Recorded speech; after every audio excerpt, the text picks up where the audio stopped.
રાજકોટનો એક ક્રૂર કિસ્સો આટકોટમાં બાળકી સાથે ક્રૂરતા કરનાર આરોપી આખરે ઝડપાઈ ગયો છે।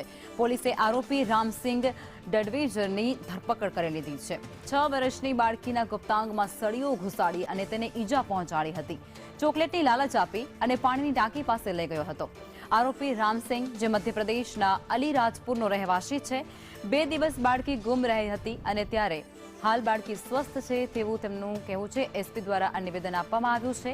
8 ડિસેમ્બરે બાળકી સાથે દુષ્કર્મની ફરિયાદ નોંધવામાં આવી હતી।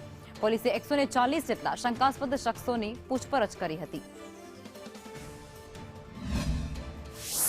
આ દીકરી પોતાના મામાનું ખેતર છે ત્યાં રમતી હતી। મામાના છોકરા છોકરીઓ બીજા પણ હતા। સૌથી મોટી આ જ દીકરી હતી। તો એ બાળકો ત્યાં રમતા હતા અને બાજુની વાડીમાં જ આરોપી હતો।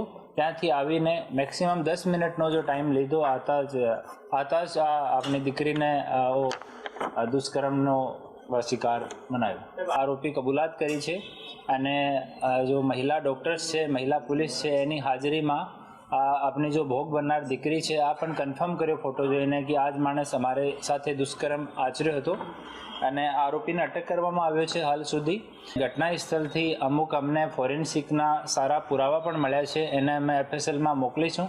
એના પછી એના રિપોર્ટ આવ્યા પછી ઇન્વેસ્ટિગેશનમાં સામેલ કરવામાં